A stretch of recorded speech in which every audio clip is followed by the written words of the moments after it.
வணக்கம் மாணவர்களே, உங்கள் எல்லோரையும் ரோஜா தோட்டம் சேனலுக்கு அன்போடு வரவேற்கிறேன்.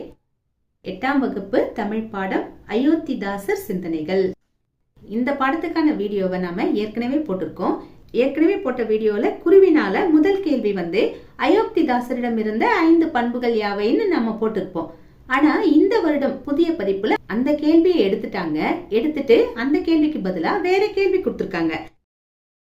ஒரு நாடு எப்போது அன்பையும் ஆற்றலையும் பெறும் என்று அயோத்திதாசர் கருதுகிறார்? இந்த மாதிரி கேட்டிருக்காங்க.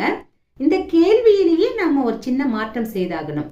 என்ன செய்யணும்னா, ஒரு நாடு எப்போது அன்பையும் ஆற்றலையும் இருக்கு இல்லையா, ஆற்றலையும் இருக்கக்கூடாது, ஆறுதலையும் இருக்கணும். ஒரு நாடு எப்போது அன்பையும் ஆறுதலையும் பெறும் என்று அயோத்திதாசர் கருதுகிறார். இப்படி நீங்க மாத்திக்கோங்க. ஏன்னா புத்தகத்துல இதற்கான விடை அப்படிதான் தரப்பட்டிருக்கு. ஆற்றல்னு தரப்படல, ஆறுதல்னு தான் தரப்பட்டிருக்கு. இதற்கான விடை எங்க இருக்குன்னா 137வது பக்கத்துல வாழும் முறைன்னு ஒரு தலைப்பு இருக்கா, அந்த தலைப்பின் கீழே இருக்கிற பத்தியில 4வது வரியிலிருந்து இதற்கான விடையை நாம் ஆரம்பிக்க வேண்டும். என்ன தரப்பட்டிருக்கு? ஒரு குடும்பத்தில் அன்பும் ஆறுதலும் நிறைந்தால் அக்குடும்பம் வாழும் ஊர் முழுவதும் அன்பும் ஆறுதலும் பெறும்.